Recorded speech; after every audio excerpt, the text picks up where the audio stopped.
자, 여러분 우리 교재 프린터는 2페이지, 교재는 5페이지 치시면 되고요. 5페이지 회계 사회적 기능을 좀 보시겠습니다. 회계 사회적 기능.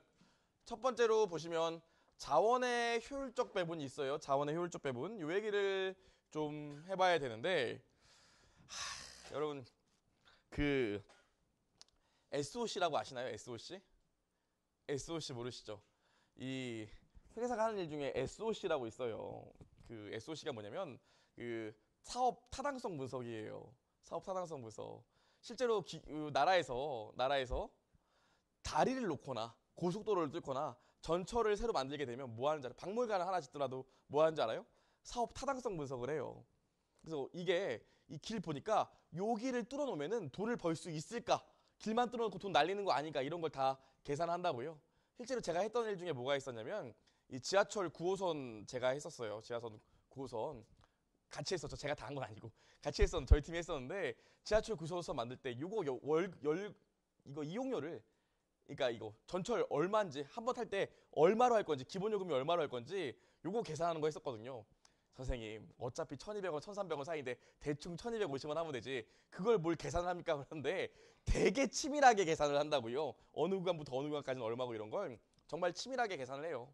하는 이유가 뭡니까? 아니 다른 데 뚫어도 되는데 지금 그쪽 라인으로 뚫는 거잖아요. 그쵸? 돈이 한정돼 있는데 이쪽 라인으로 뚫잖아. 왜? 자원을 효율적으로 배분하기 위해서죠. 그때 하는 게 뭐예요? 저 같은 회계사들이 정말로 재무적 숫자를 계산해 준다고요. 이쪽으로 했을 때 요금을 얼마로 하면 이쪽에서 얼마의 이익이 발생하고 이쪽에서 요금이 얼마로 발생되면 얼마의 이익이 발생하고 이런 걸 다 계산을 합니다. 이런 게 자원의 효율적 배분이라고요. 그래서 회계가 그런 역할을 하는데 뭐 하나만 더 얘기해 볼게요. 아이고 그 옛날에 여러분 여기 혹시 여기 오신 분 중에 올해 1차 시험 떨어져서 마지막이다 생각으로 하셔서 오신 분들도 많으실 거예요. 잘 오셨어요. 작년에도 저희 학원에서 1차 떨어지고 나서 다시 저희 학원 와서 기본반부터 듣고 정말 잘하게 되는 학생들도 많이 있어요. 저도 옛날에 2차 시험을 이제 세 번째 떨어지는 해 어머니가 그러시는 거예요. 부르더니 그만해. 그만해. 됐어. 이제 그만해. 그러는 거예요. 그럼 뭐라고 그래야 돼요? 오케이 이러면 안 돼요. 제가 2차 시험을 세 번째 떨어졌기 때문에 유예가 한 번 남아 있었잖아요. 그래서 엄마한테 엄마 유예가 남아 있고 회계사는 부분 합격 제도가 있는데 내가 두 과목을 붙었으니 세 과목만 공부하면 돼. 한 번만 내게 힘을 줘 이랬다고요. 그랬더니 엄마가 이러더니 제 동생이 윤호인데 윤호야 일로 와봐 그러는 거예요. 제 동생이 늦둥이에요. 저랑 13살 차이거든요. 얼마 전에 군대 갔다 왔어요. 저는 결혼해서 애가 둘인데 얼마 전에 군대 갔다고요. 그래서 옛날에 SBS 행복찾기의 늦둥이 형제 특집으로 제가 대학교 때 출연한 적이 있었어요. 그래요. 아무튼 제가 그때 공부할 때 제 동생이 그때 고등학생인가 그랬는데 윤호야 일로 와봐 그러는 거예요. 근데 윤호 제 동생 딱 왔더니 왜? 이렇게 딱 왔더니 엄마가 야 네가 알겠지만 아빠가 버는 월급은 한정됐는데 네 형이 공부를 또 한댄다 1년 동안. 그래서 그래서 너 1년 동안 또 좋은 반찬 못 해줘. 그냥 싼 반찬만 먹을 거니까 그리 알아. 이랬다고요. 그랬더니 동생이 난 아직도 그 표정 잊을 수가 없어. 엄청 고민하는 표정을 짓더니 알았어 뭐 할 수 없지 이러더라고요. 저희 엄마가 왜 그랬겠어요? 제가 공부를 훨씬 잘했거든요. 훨씬 잘했거든요. 저한테 투자를 하셨죠. 그래서 제가 시험 붙어갖고 어머니 용돈도 많이 드리고요. 다음 달에 유럽도 가세요. 그냥 거의 강매 수준이죠. 강매 수준. 엄마가 그래서 가게 되는데 실제로 이게 아무것도 아닌 것 같지만 작년에 우리 시험에 나왔다고요. 근데 여러분이 이못 맞추셨어요. 실제로 회계 사회적 기능 중에 첫 번째가 자원의 효율적 배분인데 이거는 관념적인 개념이야. 실제로 자원이 배분되어서 나가. 실제 자원의 배분과 관련된 거야 아니면 관념적으로 배분만 해준다는 거예요. 당연히 실제 배분과 관련이 있어요. 여기 문구 보시면 뭐라고 나와 있어? 기업 내부 외부 자원 모두 배분 및 개념적으로 배분이 아닌 실제 자원에 영향을 미칩니다. 자원의 이동에 체크를 하셔야 돼. 좋아요. 두 번째 볼게요. 수탁 책임의 보고가 있는데 요거는 우리가 좀 얘기할 게 있어요. 수탁 책임의 보고가 뭔지 봅시다. 여러분 우리 회사가 이렇게 있어요. 그럼 회사가 이렇게 있으면 회사가 처음에 뭐해? 주식을 발행한다고요. 주식을 발행하죠. 주식을 발행합니다. 그럼 이 주식을 사는 사람들이 누구예요? 이 주식을 사는 사람들이 주주 아니겠습니까? 어렵지 않죠? 주주라고요. 그럼 이 주주가 어디서 의견을 전달해? 주총에서 의견을 전달하죠. 그렇죠? 주주총회. 지분을 갖고 있는 주주들이 모여서 의사결정하는 곳. 회사의 주인은 누구예요? 주주죠. 왜? 주주가 의사결정을 하기 때문이에요. 그래서 주주가 주총에서 누굴 뽑아? 경영자를 뽑는다고요. 그렇죠? 주총에서 경영자를 선임해요. 그래서 뭐해? 야, 내가 이 회사의 주인인데 내가 바쁘고 내가 많은 사람들로 구성되어 있어서 의견 통일이 안 되니까 대표로 너를 뽑았어. 너한테 모든 권한을 다 줄 테니까 네가 회사를 운영해라 이렇게 얘기한다고요. 어렵지 않죠? 그래서 경영자가 갖고 있는 책임을 뭐라고 그러냐면 수탁 책임이라고 해요. 경영자가 갖고 있는 책임을 수탁 책임이라고 한다고요. 어렵지 않죠? 자금을 내가 받아서 요걸 운용하는 거기 때문에 수탁 책임이라고 한다고요. 그럼 경영자는 주주한테 해야 될 일 중에 가장 첫 번째가 뭐야? 회사를 잘 운영하는 거지만 그거 다음으로 또 뭐가 있겠어? 내가 회사를 잘 운영하고 주주한테 내가 회사를 잘 운영하고 있는지 보고를 해야 된다고요. 그걸 뭐라고 그래요? 수탁 책임에 대한 보고라고 합니다. 경영자가 주주한테 우리 회사 잘 운영되고 있어. 커봐, 나 뽑길 잘했잖아. 이렇게 얘기해줘야 된다고요. 이게 뭐? 수탁 책임에 대한 보고인데 요 수탁 책임에 대한 보고도 뭘 통해서 해? 회계를 통해서 한다고요. 뭐 전혀 어렵지 않은 얘기인데 실제로 그거보다 밑에가 더 중요해요. 밑에. 지금 여기까지 얘기하면 투자자 대여자로부터 수탁받은 자본에 대한 투자 결과를 보고한다는 게 수탁 책임 보고인데 도대체 왜 이 수탁 책임에 대한 보고를 해야 될지 요거를 한번 얘기해 볼게요. 왜 회계를 통해서 수탁 책임에 대한 보고를 해야 되는지 요걸 한번 얘기해 볼게요. 자, 보세요. 여러분이 회계 원리 때부터 워낙 잘 따라오셔갖고 더 많이 가르치고 어렵게 가르치고 싶어서 간단한 내용은 저도 좀 하기 싫은데 잘 보세요. 실제로 여러분 재무상태표를 보면 저번에도 얘기했지만 재무상태표를 보면 자산을 증가시키는 방법이 몇 가지 있다고 그랬어요. 딱 봐도 자산을 증가시키는 방법이 몇 가지 같으세요? 몇 가지 같으세요? 표정이 아이씨 나한테 물어보지 마 이 새끼 이런 표정인데 그쵸? 자산을 증가시키는 방법이 부채예요. 부채를 증가시키는 방법이 있죠. 또 뭐가 있어? 자본을 증가시키는 방법이 있다고요. 저번에 회계원리 때에도 얘기했지만 부채를 증가시켜서 자산을 증가시킨 가장 대표적인 회사 어디 있어요? 우리나라 중에서. STX 아니겠어요. 그렇죠? STX가 어떻게 기업이 단기간 내에 커졌습니까? 은행에서 돈 빌려서 계속 M&A에서 회사를 키웠다고요. 어렵지 않죠? 그럼 이 STX가 회사가 왜 망했어? 부채를 늘려서 자산을 늘렸어. 그럼 부채가 늘어나게 되면 뭐가 늘어나? 이자 비용이 늘어나게 되잖아요. 근데 내가 생각보다 매출이 안 나와. 이자 비용이 많이 나오는데 그럼 어떻게 돼? 단기 손익이 단기 순손실 나온다고요. 단기 순손실 나오면 어떻게 돼? 자본을 갉아먹고. 자본을 갉아먹으면 어떻게 돼? 자산을 갉아먹는다고요. 근데 나는 어떻게 하고 싶어? 회사 자산을 계속 늘리고 싶어. 뭐 어떻게 하면 돼? 또 빚 얻으면 되겠죠. 그럼 어떻게 돼? 이자 비용이 더 증가하게 돼. 이자 비용이 더 증가하면 어떻게 돼? 단기 순손실이 더 많이 계상되겠죠. 단기 순손실이 많이 계상되면 자본을 갉아먹고 그만큼 자산을 갉아먹어. 또 어떻게 돼? 나는 회사를 계속 늘리고 싶은데 또 빚 얻으면 돼. 또 이자 비용 늘어. 이게 뭐예요? 회사 경영할 때 가장 안 좋다는 그 악순환이 계속되고 있잖아요. 자금의 악순환이. 자, 언제 망해 STX는? 은행에서 이제 그만. 이제 그만이야. 이때 망한다고요. 이제 돈 못 빌려줘. 이때 망해요. 보통 회사가 이렇게 망하죠. 그렇죠? 이제 그만 해서 망한다고요. 그래서 조금 더 얘기해 보면 이제 그만 그래. 그럼 어떻게 할까? 그룹들이 이런 대기업들이 어떻게 할까? 그럼 가장 잘 나가는 계열사를 담보를 세운다고요. 보증을 세운다고요.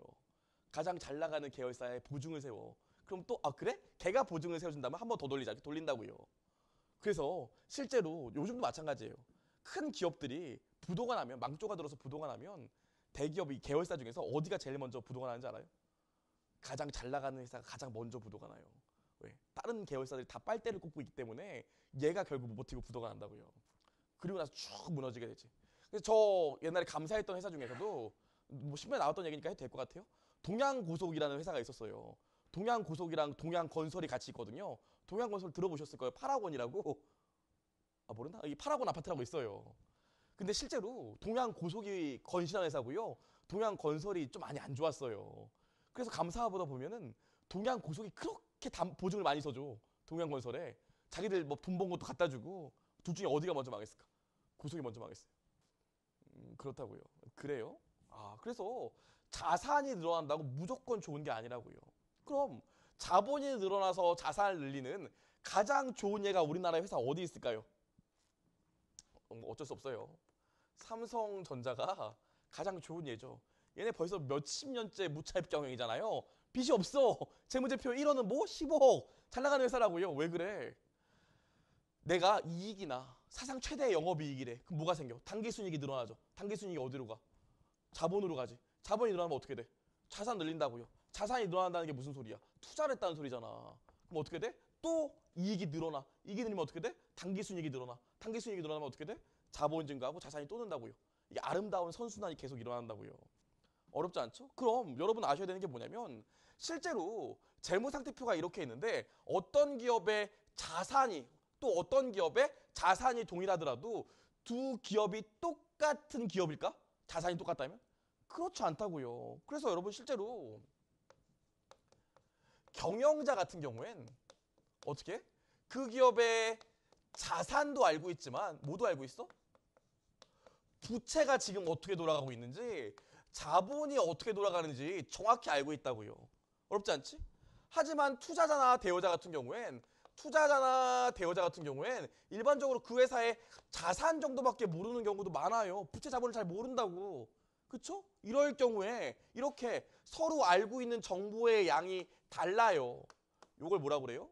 정보의 비대칭이라고 합니다. 비대칭. 어렵지 않죠? 정보의 비대칭이요.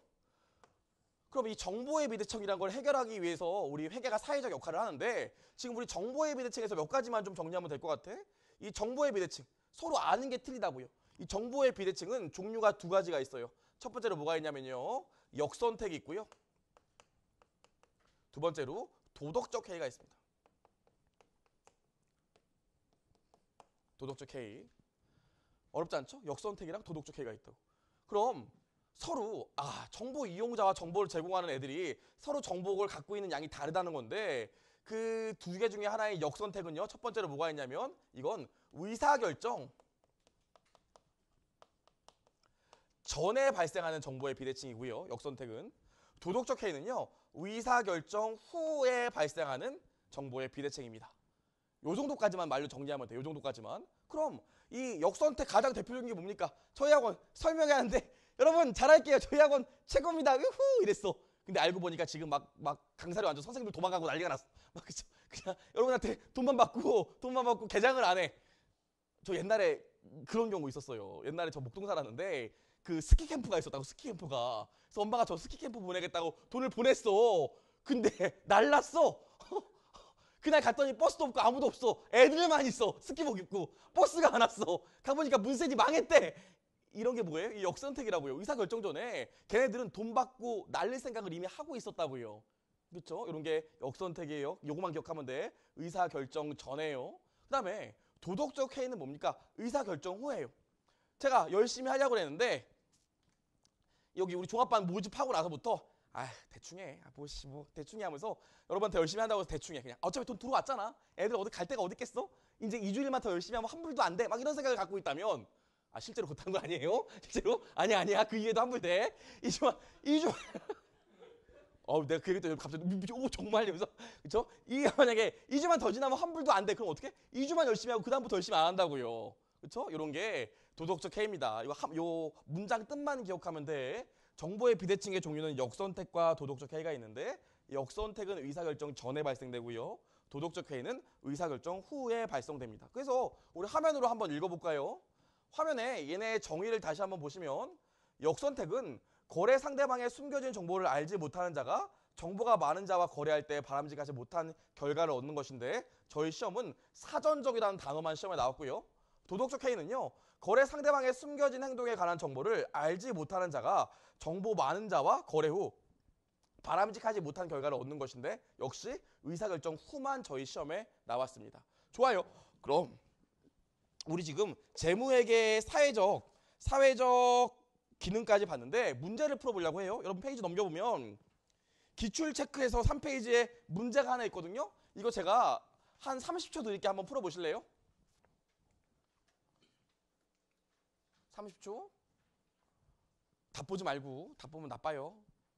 심지어 그 답이 오답이에요. 그렇죠?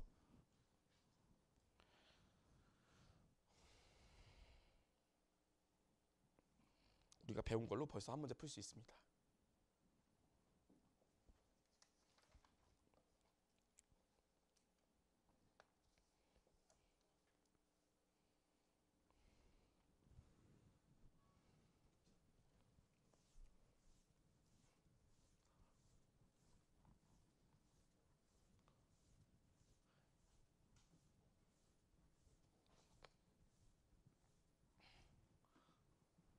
좋아요. 푸셨죠? 저랑 읽어볼게요. 나 봅시다. 나.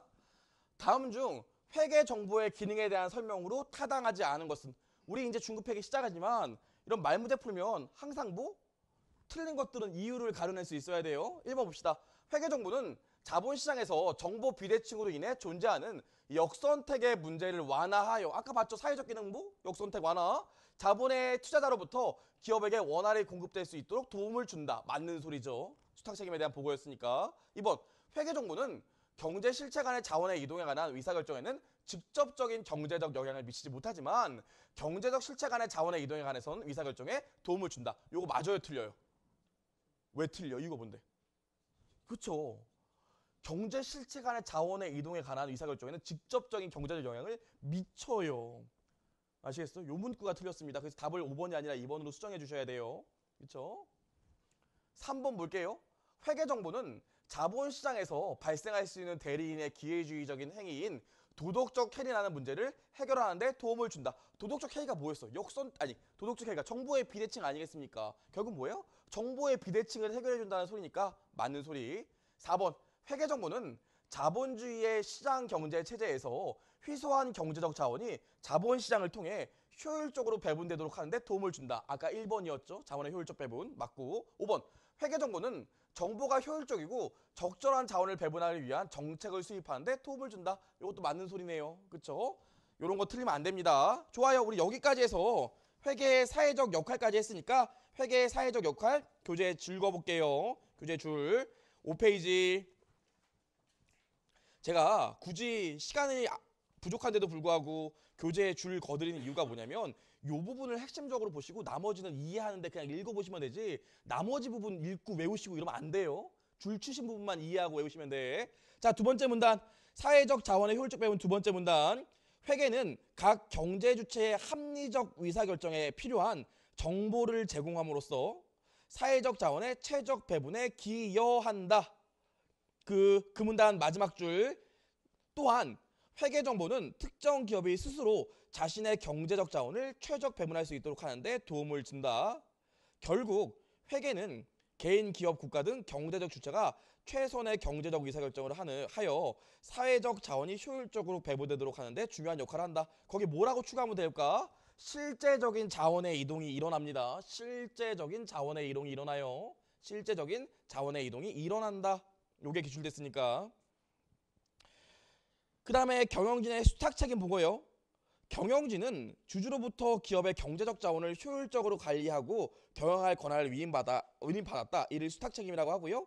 경영진은 이러한 수탁 책임을 효과적으로 수행하는지 여부를 주주들에게 보고하여야 한다. 이게 수탁 책임에 대한 보고인데 뭐라고 써주면 돼? 수탁 책임 보고. 이 수탁 책임에 대해서 보고하는 이유가 뭡니까? 정보의 비대칭성을 해소하기 위해서예요. 정보의 비대칭성을 해소하기 위해서 써주셔야 돼요. 좋아요. 여기까지 얘기했습니다. 정보의 비대칭성을 얘기하기 위해서. 6페이지 가면 주주 권리에 대한 책임이 있는데 거기 뭐라고 쓰시면요. 자본에서 다시 하기. 지금 얘기해봤자 여러분 정확히 모르세요. 자본 가서 다시 하기. 자본 가서 다시 하기. 자본에서 다시 하기. 좋아요. 우리 여기까지 하고 나서요. 이제 회계에 대한 좀 구체적인 얘기를 좀 해보려고 해요. 회계에 대한 좀 더 재미난 얘기를 해보려고 합니다. 자, 그럼 우리 1교시 때 배운 걸 정리해보면 여기 경영자가 있어요. 그럼 여기 누가 있습니까? 정보 이용자가 있죠. 이해관계자, 정보 이용자가 있어요. 그럼 경영자가 뭐해? 이 정보 이용자들한테 뭘 줍니까? 이해가계자들한테 회계 정보를 준다고요. 그쵸? 우리 지금 요거까지 배운 거 아니겠어요? 회계 정보를 줘요. 근데 문제가 뭐야? 정보 이용자가 너무 많아. 아까도 봤지만. 그쵸? 정보 이용자의 종류가 너무 많다고요. 그래서 많은 정보 이용자들이 내 정보는 하기 때문에 그걸 다 줄 수가 없어요. 그래서 우리 거기 프린터에 나온 것처럼 주된 수단으로 어떤 정보만 이용합니까? 일반 목적 재무 보고만 이용해요. 자, 주된 수단으로 일반 목적 재무 보고만 이용해. 일반 목적 재무 보고가 뭐라고? 정보 이용자가 너무 많아서 특정 대상을 전했지. 아까 뭐 했어? 현재 및 잠재적 투자자, 대여자 및 기타 채권자. 얘들만을 대상으로 범용의 재무 보고를 만든다고요. 왜? 정보 이용자들이 너무 많아서. 그걸 뭐라고? 일반 목적 재무 보고라고 합니다. 어렵지 않죠? 그 다음에 두 번째로. 그래서 여기 대상이 뭐였어? 여기 대상이 현재 및 잠재적 투자자, 대여자, 뭐 기타 채권자만 대상으로 해요. 아까도 얘기했지만 정부나 감독 당국은 주요 정보 이정자가 되지 않아요. 스터디 가이드에 다 나와 있는데, 그렇죠? 그럼 두 번째로 중요한 게 뭘까? 그럼 내가 범용으로 재무제표를 만든다고요. 범용으로 재무제표 만들어. 그럼 뭐가 있어야 돼? 여러분 제 체형을 보시면 아시겠지만, 자 보시죠. 먹고 사는 게 이렇게 힘들어요. 자 보세요. 보시죠. 이게 배가 많이 나오고 다리가 짧다고요. 그죠? 이게 그래도 젊었을 때는 날씬했기 때문에 다리가 짧아도 괜찮은데 이 배가 많이 나오니까 어떻게 돼? 자동적으로 허리 치수가 커지잖아요. 그쵸? 제가 허리가 38이라고요. 제가 군대 제대했을 때 허리가 28이었는데 38이 됐어요. 내 몸뚱이 어떻게 할 거야? 이렇게 됐다고요. 그럼 38짜리 바지를 사면 어떻게 돼? 다리가 엄청 길어요. 그래서 수선을 안 하면 입을 수가 없어. 그쵸? 수선을 안 하면 입을 수가 없다고요. 그래요? 그러면 제가 막 짜증내? 아 뭐예요? 저처럼 아저씨들을 위해서 허리는 크고 다리는 짧게 좀 만들어주세요. 그럼 뭐라고 그래? 유니클로에서 너는 표준 체형이 아니야 이런다고요. 그래서 유니클로에서 뭘 만들어? 표준적으로 허리 치수 표준적으로 만들고 그 다음에 다리 길이 만들잖아요. 요즘 제가 제일 걱정되는 게 뭔지 알아요? 제가 와이셔츠를 110 입어요. 표정이 110이라는 수치도 있어라는 표정인데 와이셔츠 110 입는다고요. 110 입는데 요즘 제일 걱정되는 게 뭐냐면 가끔씩 110 슬림핏은 안 맞아. 여러분 이게 밥 먹으려고 앉으면 이게 벨트가 뽕 풀릴 때가 있다고요. 매우 굴욕적이에요. 그렇다고요. 안 맞아. 요즘 제일 걱정되는 게 뭐냐면 혹시나 110을 넘어가면 그때부터 맞춰야 돼. 이게 정말 싫다고요.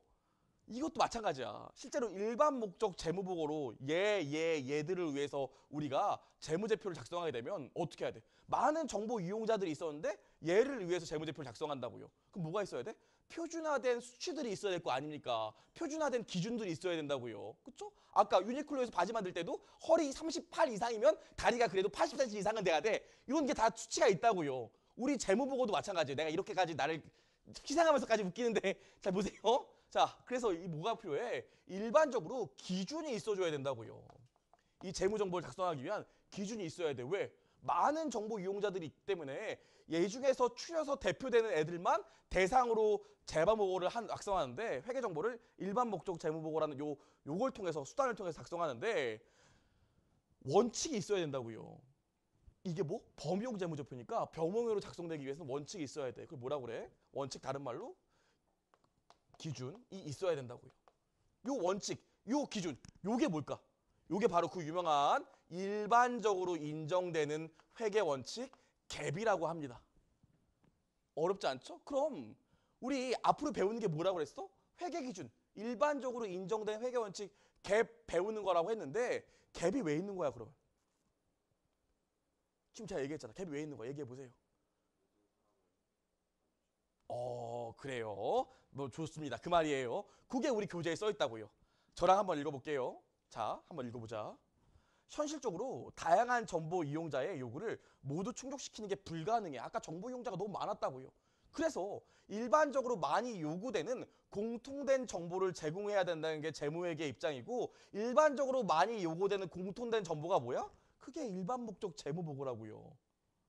어렵지 않죠? 우리가 배우는 건 뭐? 범용의 재무보고를 배우는 겁니다. 근데 이 일반 목적 재무제표를 위해서는 일반적으로 인정되는 회계 원칙이 필요해요. 범용으로 재무제표를 만들면 이 범용 재무제표를 작성하기 위한 원칙이 있어야 될 거 아닙니까? 어렵지 않죠? 그거에 대한 얘기를 한번 해보려고 해요. 왜? 예를 잠깐 가볍게 들어볼까? 예를 가볍게 들어보면 왜 이게 필요한지. 자, A라는 회사가 있고요. B라는 회사가 있는데 둘 다 상품을 만들어서 판대요. 둘 다 상품을 만들어서 판대. 가격도 똑같아. 얘도 한 개에 100원이고 얘도 한 개에 100원이야. 그쵸? 근데 하나는 이 거래가 어떻게 되냐면 둘 다 이 상품 가격이 좀 비싸다 보니까 일단 대금을 수령해. 돈이 먼저 꽂혀야 그 돈 받아서 만들기 시작한대. 마치 부가티처럼. 그렇죠? 돈이 먼저 꽂혀야 만들기 시작한다요. 그 다음에 언제? 요때 다 만들면 요때 인도를 한다고요. 상품을. 근데 A라는 회사는 지금 은행에서 대출 받아야 돼. 그래서 올해 수익이 필요해. 그래서 올해 돈 받았으니까 요때 수익으로 100을 기재해.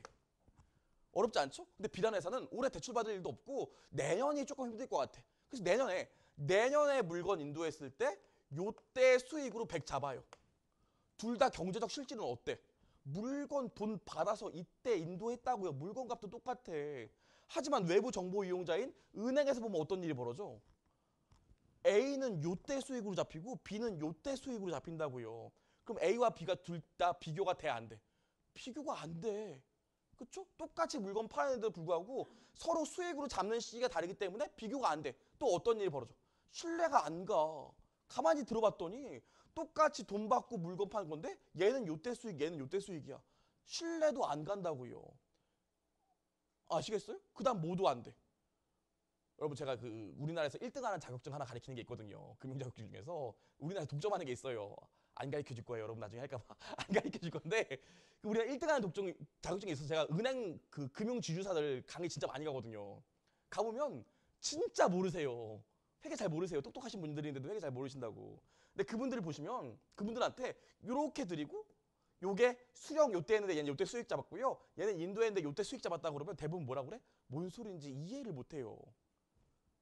그렇다고요. 실제로 서로 경제적 본질이 똑같은데도 불구하고 서로 다르게 표시를 하게 되면 어떻게 돼? 신뢰성도 떨어져. 비교 가능성도 떨어져. 이해 가능성도 떨어진다고요.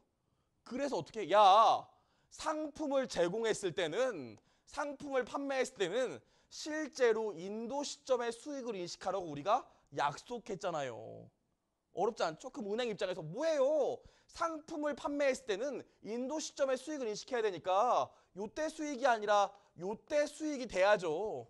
이렇게 해야 이해 가능성도 올라가고 비교 가능성도 올라가고 신뢰성도 올라갈 거 아닙니까? 이런 목적에서 우리가 회계 원칙을 작성한다고요. 어렵지 않죠? 좋아요. 그럼 우리 하나씩 읽어보겠습니다. 자, 넘어가서 보시면 실제로 일반 목적 재무제표라고 프린터에도 나와 있고요. 일반 목적 재무보고라고 나와 있는데 일단 일반 목적 재무제표나 일반 목적 재무보고나 대상은 정해져 있어. 뭐야 둘 다. 일반 목적이라는 이 범용이라는 단어가 들어가 있기 때문에 얘네 둘 다 대상은 현재 및 잠재적 투자자,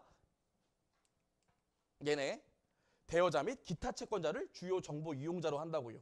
어렵지 않죠? 근데 우리는 회계에서 이제 앞으로 뭐만 얘기할 거냐면 일반 목적 재무 보고만 얘기할 거라고요. 일반 목적 재무제표 얘기 안 해. 일반 목적 재무보고를 얘기한다고요. 그게 뭔 개념인지 날 잠깐만 보시죠. 여러분 지금 선생님들이 이렇게 얘기하는 분이 있어요. 이 네이버에 금융감독원 다트 요거 말고 다트 치면은 기업들 공시 사이트가 나와요. 거기 들어가서 보면 내가 원하는 회사의 재무제표를 다 찾아볼 수가 있다고요. 상장되어 있는 회사라면 돈 안 받아요. 근데 여러분 아마 제가 지금 여러분 쉬는 시간에 삼성전자 재무제표 찾아보세요 그러면은 여러분들이 무슨 생각하냐면 삼성전자 감사보고서를 찾아본다고요. 회계사가 감사한 보고서, 감사보고서를 찾아본다고요. 어렵지 않죠? 실제로 감사보고서는 어떻게 구성되어 있냐면 감사인의 의견, 얘네 재무제표가 회계 기준에 따라 잘 작성이 됐는지 안 됐는지 요 의견 나오고 재무제표 나오고 끝이에요. 끝이라고요. 이게 감사 보고서야. 그래서 요즘에도 선생님들이 여러분 다트 가시면 감사 보고서 다 있으니까 찾아보세요 이렇게 얘기하는 분들이 있다고요. 그 말만 듣고 지금 거기 금융감독원 다트 사이트 가서 삼성전자 감사 보고서 치면 2011년부터는 안 나와. 안 나온다고. 없어요. 감사 보고서 쳐도 안 나와. 그래서 어떻게 된 거지? 회사가 없어졌나? 다시 찾아본다고요. 삼성전자 혹은 삼성일렉트로닉스 이렇게 써본다고. 그래도 안 나와. 요즘 뭐로 나올까? 요즘은 삼성전자의 사업 보고서를 쳐야 그 안에 감사 보고서가 같이 들어가 있어요. 아시겠어요? 그럼 사업 보고서라는 게 뭘까? 옛날에 감사 보고서는 말 그대로 이 회사의 재무제표가 일반 기업 회계 기준에 의해서 일반적으로 인정된 회계 원칙 갭에 따라 작성이 됐는지 안 됐는지 확인시켜주고 실제로 재무제표, BS, IS, 자본변동표, 현금흐름표, 주소까지만 딱 나와 있고 끝이었다고요. 근데 요즘에는 그거는 일부고 회사의 사업 보고서가 나와서 우리 회사 앞으로 뭐에 더 치중할 거고 어디에 투자할 거고 우리 당분간 사업 계획이 어떻게 되고 내년에 현금이 얼마 정도 벌릴 거고 이런 게 다 공시된다고요. 이런 걸 사업 보고서라고 해요. 그럼 봅시다. 여러분, 우리 옛날에는 일반 목적 재무제표만 공시를 했다고요. 정보 이용자들한테 일반 목적 재무제표만 보여줬어요. 그럼 이 일반 목적 재무제표의 특징이 뭐야? 과거 사건의 결과에 따른 정보이고, 그쵸? 과거 사건의 결과예요. 그 다음 뭐? 재무적 정보만 줬다고요. 그래서 이걸 뭐라고 그러냐면 양적 정보라고 하죠. 요거만 줬다고, 요거만. 근데 보니까 아니야. 우리 회계가 아까도 배웠지만 회계는 어떤 것도 들어가? 과거 정보뿐만이 아니라 뭐도 들어갑니까? 미래 정보도 들어간다고요. 그 다음 뭐? 재무적 정보 말고도 뭐? 비재무적 정보도 들어가요. 비재무적 정보. 그래서 이걸 뭐라 그래? 질적인 정보요. 요즘은 이것까지 다 들어간다고요. 왜? 그래야 정보 이용자가 의사결정하는데 유용한 정보를 제공할 수 있기 때문입니다. 여러분 기억나시나? 우리 회계원에서 배웠는데 실제로 외부 정보 이용자, 현재 및 잠재적 투자자, 대여자, 기타 채권자가 이 기업에 원하는 진짜 정보는 뭐라고 그랬어? 회계원 때 얘기했는데 이 기업한테 필요한 진짜 정보 뭐라고 그랬어? 그쵸? 기업의 미래 현금 창출 능력이요. 왜 대답을 못해 배웠는데? 그죠? 기업의 미래 현금 창출 능력이라고요. 그럼 기업의 미래 현금 창출 능력을 알려면 과거 정보랑 과거의 숫자만 알아서 되겠어? 미래에 어떤 계획을 갖고 있는지 어디에 지금 투자할 것인지 이걸 알아야 미래 현금 창출 능력을 정확히 판단할 수 있다고요. 어렵지 않겠어요? 그래서 요즘에는 실제로 일반 목적 재무제표가 아니라 일반 목적 재무보고라는 형식으로 정보 이용자한테 정보를 제공한다고요.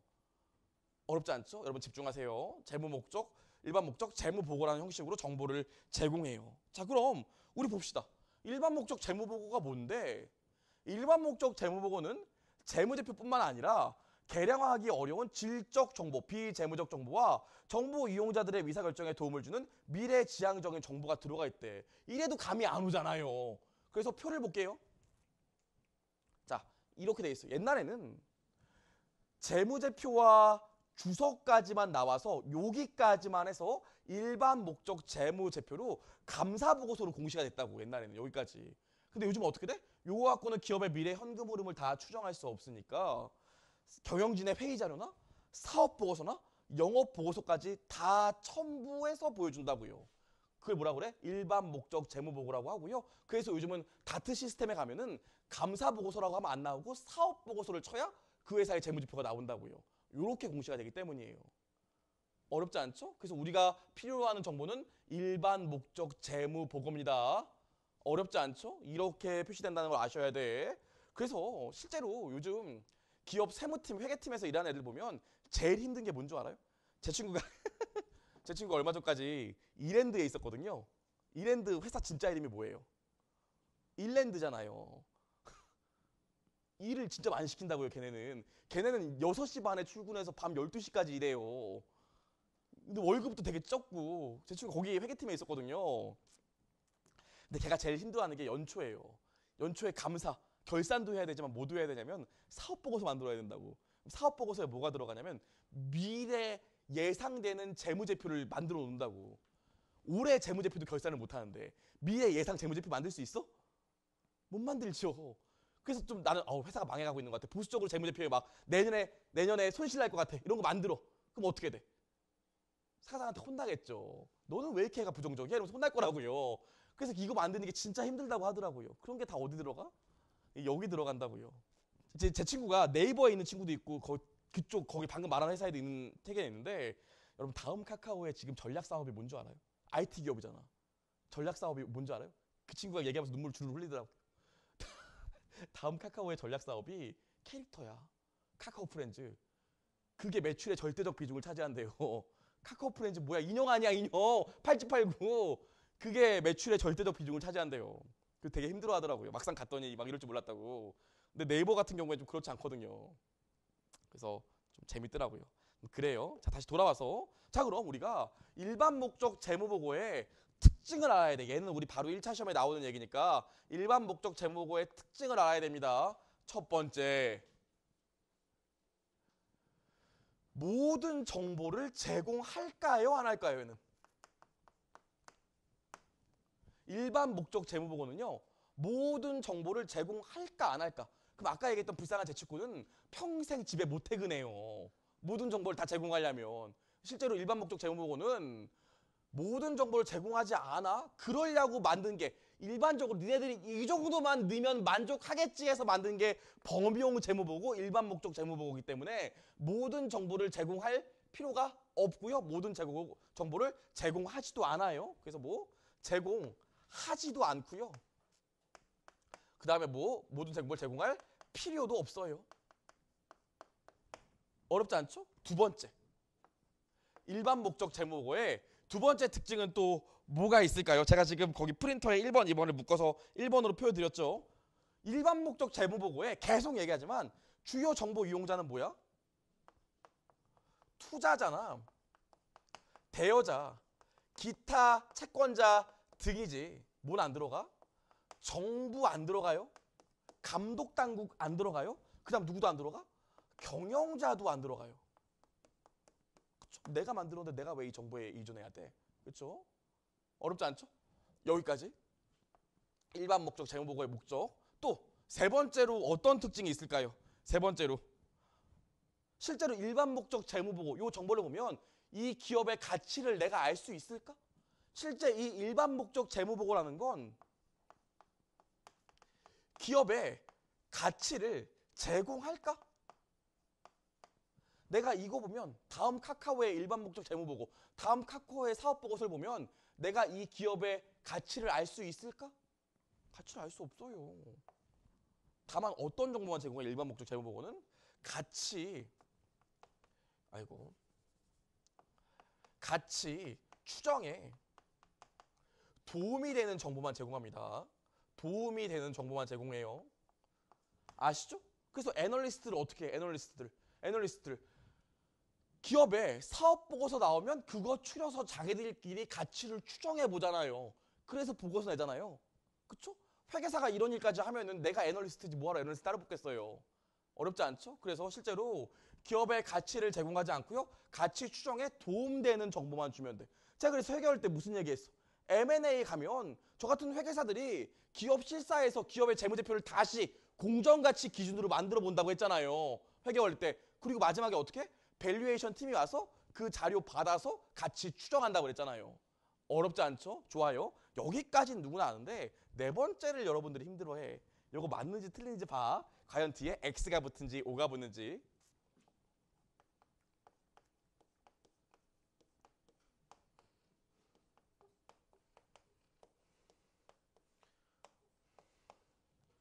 일반 목적 재무보고는 최대 다수의 수요를 만족시킵니까? 만족시키지 않습니까? 맞춰보세요. 이거 우리의 기출문제였다고. 일반 목적 재무보고는 최대 다수의 수요를 만족시키지 않아.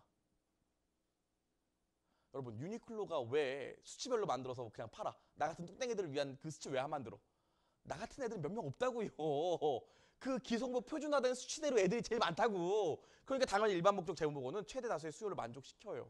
그래서 우리가 이걸 쓰는 거예요. 가장 많은 애들이 만족할 수 있는 재무보고기 때문에. 아시겠죠? 근데 이거 실제로 보기 나왔을 때 정말 많은 분들이 틀렸어요. 아시겠죠? 그게 우리 어디 나와 있습니까? 제가 거기 4페이지 프린터 보면 최대 다수의 수요를 충족시키는 정보를 제공한다고 나와 있죠. 좋아요. 마지막으로.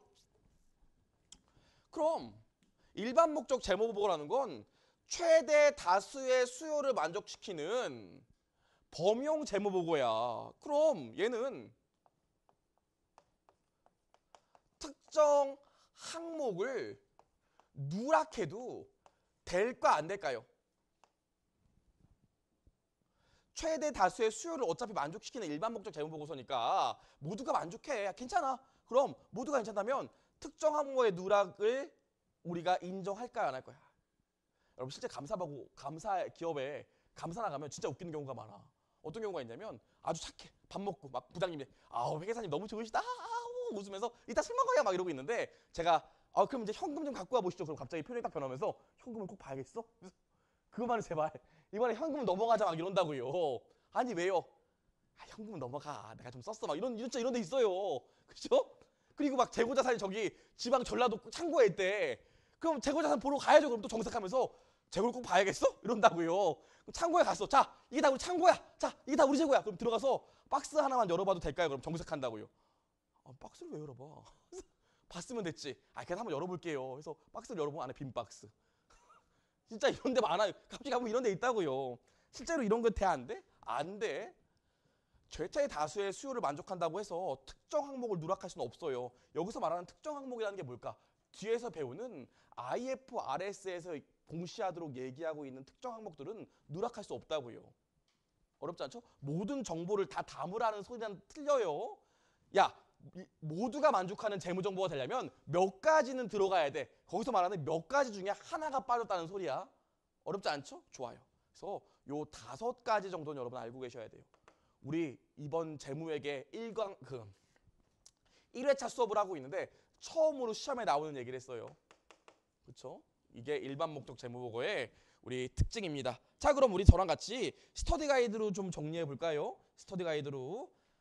스터디 가이드로 정리하기 전에 거기 5번에 하나만 더 추가합시다. 경영자도 일반 목적 재무보고서에 위존합니까? 안 해요. 경영자는 일반 목적 재무보고에 위존하지 않아요. 한 번만 더 씁시다. 5번 밑에 경영자는 일반 목적 재무보고에 위존하지 않는다. 좋아요. 그럼 저랑 스터디 가이드 좀 볼게요. 밑에 나온 거 실제로 우리 시험에 이렇게 나왔다. 자, 봅시다. 1번 일반 목적 재무보고서는 질적 정보, 미래 지향적 정보도 포함되어 있어 일반 목적 재무제표보다 포괄적이다. 맞는 소리죠? 아까 그림 봤잖아요. 더 넓죠? 2번 일반 목적 재무보고서는 현재 및 잠재적 투자자, 대여자 및 기타 채권자가 필요하는 모든 정보를 제공하지 않으며 제공할 수도 없다. 그렇죠? 당연한 소리입니다. 그래서 만들어진 게 일반 목적 재무보고예요. 모든 정보를 제공할 수 없기 때문에. 3번 재무보고서는 사업활동에 경제활동에 대해서 박식하고 정보를 검토하여 분석하는데 부지런한 정보 이용자보다는 모든 수준의 정보 이용자들이 자력으로 이해할 수 있도록 작성되어야 한다. 답보지 말고. 이 맞아요? 틀려요? 틀린 말이죠. 제가 저번에 회계할 때 얘기했던 거 기억납니까? 이 교보생명의 세무팀 차장님이 영업부에 있던 차장님이었어요. 하나도 몰랐다고. 교보생명 세금 1년에 얼마네? 4천억씩 내는데 그 4천억 내는데 총괄 담당님이 영업팀에서 영업하시던 분이 왔다고요. 그분이 그래갖고 저번에도 얘기했지만 이 기말에 세무조정 할 때 한 달 동안 거의 잠을 못 잤다는 거예요. 차변 대변도 모르는 분인데 4천억 세금을 자기가 어떻게 계산해. 그랬다고요. 그래서 실제로 이런 얘기 해도 되나? 실제로 그분이 딱 왔는데 우리가 정말로 계산을 해보니까 세금을 40억 더 낸 게 있더라고요. 사실 교보생명 정도면 40억이면 껌값이지만 아무리 더 냈어. 그럼 누가 책임져? 담당자가 책임진다고요. 그래서 그거 우리가 얘기했더니 그분이 얼굴이 하얗게 사색이 돼가지고 술 마시자고 하시더라고요, 그날. 그래서 술을 마시면 이렇게 얘기를 하다 보니까 아이고 차장님, 아이고 회계사님 하다가 아이고 윤도나 왜 형 뭐 이렇게 되고 이렇게 팔짱도 끼고 막 이렇게 얘기를 하면서 형 나 더 비싼 거 먹어도 돼? 막 이렇게 하고 있었는데 그 형님이 이제 그러시는 거예요. 누나 40억도 충격이지만 괜찮아. 설마 날 자르기 하겠어? 근데 내가 더 걱정인 건 이 40억이 도대체 어디서 나온 건지 모르겠다는 거예요. 네가 40억 세금을 더 낸다는 것까지는 아까 이해를 했는데 그게 도대체 어떻게 발생된 건지 내가 위에 보고를 못 하겠다는 거예요. 그래서 저한테 뭐라 그래? 야, 니넨 너무 말을 어렵게 써. 말을 좀 쉽게 풀어서 나한테 알려주면 안 되겠어? 자, 소고기 시키고 이렇게 얘기하면 제가 뭐라 그래야 돼? 소고기 빨리 주세요 얘기한 다음에 뭐라 그래야 돼? 회계사 그 차장님 우리 회계를 보면 요런 규정이 있어요. 요런 규정이 있어서 차장님이 박식하고 정보를 검토해서 분석하는데 부지런한 노력을 해야지 아무것도 모르는 사람들을 위해서는 작성하지 않아요. 쏘리염 이렇게 하면 된다고요. 아시겠죠? 요 소리예요. 시험 많이 나왔습니다. 좋아요. 우리 네 번째. 재무보고서는 경제적 현상을 글과 숫자로 나타내는 것이다. 맞는 소리죠. 재무정보가 유용하기 위해서는 목적 적합한 현상을 표현하는 것뿐만 아니라 나타내고자 하는 현상을 충실히 표현해야 된다. 일단 요건 체크만 하고요. 맞는 표현인데 여기 뭐라고 써놓냐면요. 2장 개념체계라고 일단 써주세요. 2장 개념체계. 내일 배울 거예요. 2장 개념체계.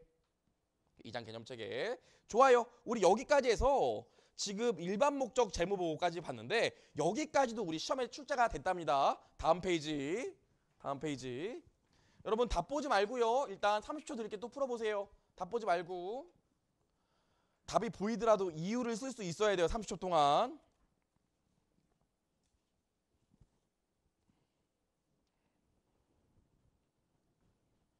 여러분 저의 철칙입니다. 오늘 배운 내용은 오늘 시험 봐도 맞출 수 있어야 돼요. 이유를 쓰실 수 있으셔야 돼. 이유를.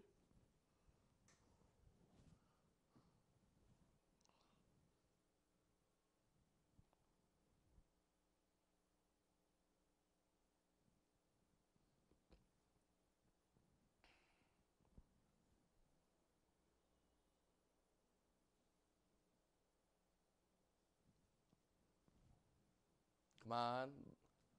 자, 저랑 읽어보시죠. 일반 목적 재무보고와 관련된 내용으로 틀린 것은 매년 나옵니다. 정말. 1번. 경영진의 내부 성과평가나 신규 투자의 의사결정에 관한 유용한 정보를 제공하는 것은 일반 목적 재무보고의 목적이 아니다. 경영진의 내부 성과평가나 신규 투자 의사결정에 유용한 정보를 제공하는 건 어떤 정보일까? 우리 이미 배웠는데. 외부 정보 이용자는 재무회계, 내부 정보 이용자는 관리회계였잖아요. 관리회계에 대한 얘기라고요. 그렇죠? 그러니까 틀렸죠. 맞았죠. 문장 자체는 맞았죠. 2번. 현재 및 잠재적 투자자, 대여자 및 기타 채권자가 기업의 자원을 제공하는 것과 관련한 의사결정에 유용한 정보를 제공하는 것이 일반 목적 재무보고이다. 이게 일반 목적 재무보고의 정의잖아요. 3번. 일반 목적 재무보고는 정보 이용자가 요구하는 모든 정보를 제공하지 않고 나왔던 거네. 제공할 필요도 없으므로 정보 이용자는 재무보고 외에 다른 원천에서 입수한 보고 기업에 대한 정보를 고려하여야 한다. 이 맞을까요? 틀릴까요? 이 맞는 문장이면 틀린 문장이에요. 자, 생각해 보세요. 아까 내가 유니클로에서 바지 사면 어떻게 된다고요? 길다고 다리가. 그래서 어떻게 해요? 수선해요. 그거랑 똑같은 거야. 실제로 다트에 공시되어 있는 사업보고서만 본다고 이 회사 주식이 오를지 내릴지 알아 몰라? 몰라. 그래서 여의도에서 전문적으로 주식하는 사람들은 또 교수들 용역을 고용해갖고 교수들한테 다시 연구를 시킨다고요. 무슨 말인지 알겠죠? 그러니까 일반 목적 보고서는 표준 범용 보고서이기 때문에 전반적으로 알고 싶지만 내가 원하는 구체적인 사항이 되려면 어떻게 해야 돼? 따로 내가 비용을 지불하고 또 연구를 해봐야 돼요. 무슨 말인지 이해가시죠? 다시 한번 읽어볼게요. 일반 목적 재무보고는 정보 이용자가 요구하는 모든 정보를 제공하지 않고 제공할 필요도 없으므로 표준적인 일반적인 내용만 제공하기 때문에 정보 이용자들은 재무보고 외에 다른 원천에서 입수한 보고기에 대한 정보도 고려해야 돼요. 실제로 그런 일 많이 합니다. 어렵지 않죠? 4번이요. 재무제표보다 넓고 포괄적인 개념으로 질적인 정보와 미래지향적인 정보도 포함되어 있다. 저기 나와 있던 얘기네. 그렇죠? 그럼 5번. 경영진뿐만 아니라 규제기관과 일반 대중들도 보고기업의 재무정보를 유용하다 여길 수 있으므로 일반 목적 재무보고는 이들도 주요 정보 이용자 대상에 포함해야 하네? 안 해요. 규제기관이나 감독기관은 일반 대중은 주요 정보 이용자에 들어가지 않습니다. 그럼 우리 여기까지 내용 정리했으니까 여러분 다시 앞으로 돌아가서 프린터 4페이지 일반 목적 재무보고에 또 뭐 하나 추가할 수 있을까? 또 뭐 추가할 수 있어? 우리 문항 3번 뒤에 있는 얘기도 추가하면 더 좋겠죠? 그쵸? 일반 목적 재무 보고가 있다 하더라도 다른 원천으로 정보를 입수할 수 있다. 그쵸? 일반 목적 재무 보고가 있다 하더라도 다른 원천에서 정보를 입수할 필요도 있다. 이렇게 쓰시면 이해되기 좋겠죠? 좋아요. 여기까지. 일반 목적 재무 보고가 있다 하더라도 다른 원천에서 다른 정보를 입수할 필요가 있다. 좋아요. 여기까지 얘기했습니다. 우리 여기까지 얘기했고요. 잠깐만 쉬었다가 일반적으로 인정된 회계 원칙부터 볼게요.